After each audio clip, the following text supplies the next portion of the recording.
okay, I'm going to do this now because I've just got back from seeing the new Star Trek movie.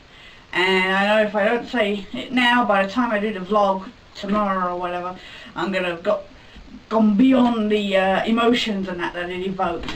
But I gotta say, it is like just awesome! Like ad infinitum. It is beyond anything I could have ever imagined. It's visually stunning. It's well cast. It's an excellent like prequel to set up these legendary characters of Spock and Kirk and whatever, and Uhura and Scotty and Zulu and Chekhov, etc.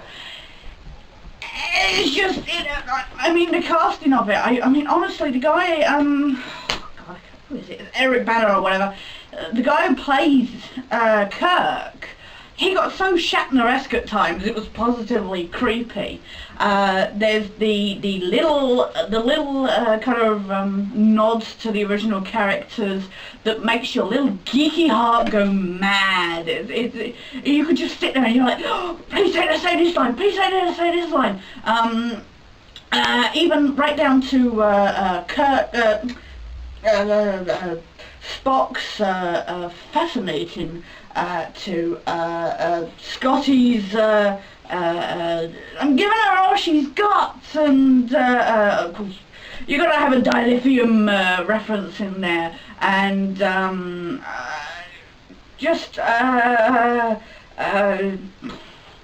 I'm struggling trying to get it all in. It was just I mean it was like J.J. Abrams had just seen like every single episode of Star Trek and all its reincarnations and gone, oh, I gotta take this, I gotta take that, I gotta take this, that and the other, and it was like everything was packed in there. I believe some fans have had problems with the bridge of the Enterprise for whatever crew reasons, etc. I haven't got into that, but that is what I've heard. But seriously, one little thing. It's just I don't know how hardcore you have to be to find problems with this. But me as a fan of the original series and as a casual watcher of the like Next Gen and Enterprise, I was never into Deep Space Nine or Voyager. This was just and not only have you got the Star Trek kind of influences. There's like loads of other sci-fi references. I mean, there's the one point where you've got Sulu and Kirk and this. Oh yes, there is the sacrificial red shirt, and the best bit is he's not in the shirt, but he's wearing this red metallic jumpsuit.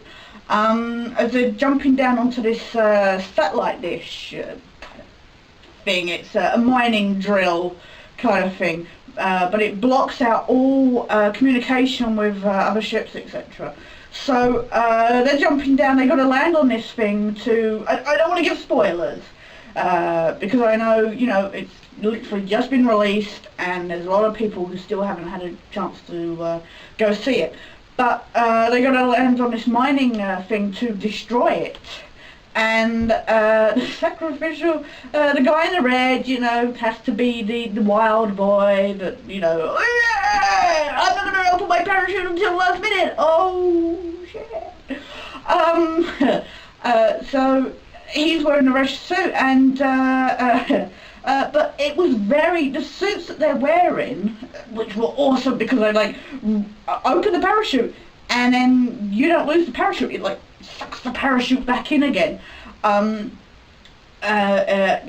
It was too Halo-ish. It was like you know, playing Halo but watching it on a movie. So it was like every possible sci-fi influence was in there. Like I say, it was just visually stunning.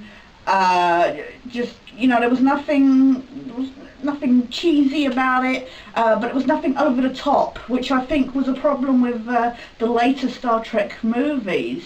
They got far too good, you know, clever for their own, you know, possibilities kind of thing. But this completely reinvents the because they have this whole space-time continuum thing go on, they kind of reinvent the whole, not only the possibility of like later storylines, they've then got a chance of like changing, if you will. It reinvents the whole franchise, because I mean they did it obviously with like of course Casino Royale for the Bond movies, which were considered, you know, becoming too cheesy or whatever was the reasons behind it. But I have a lot of issues with Casino Royale. My reason for bringing that up is Casino Royale was seen as like the rebirth of James Bond. I didn't feel that was the case. I thought it was a good action movie, but I, you know, just wasn't that keen on it.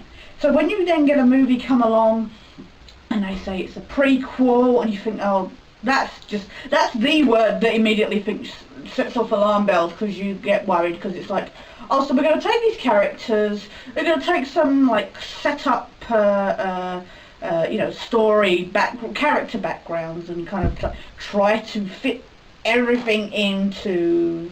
And of course, that very rarely happens successfully, because there's so many things that, of course, have come back and bitten people in the arse over.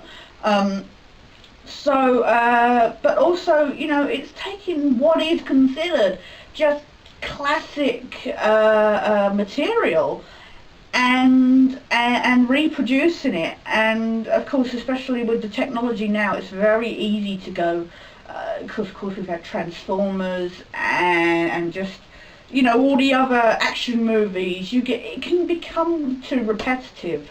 But this was fresh, it was fast moving. There was one point where the bad guy, who wasn't really all that bad, I think he just had issues, he's going to see his counsellor next week, this Romulan guy called Nero, at one point, he has a serious, I say about issues, he has a serious issue with Spock. And I'll get to Spock in a minute, but he has serious issues, and at one point he's standing there, Spock! Spock! Excuse me. He's just standing there doing that. And at one point I couldn't help but go, Khan! It was that, you know, he didn't have quite the same power, but you just couldn't help but go, Khan!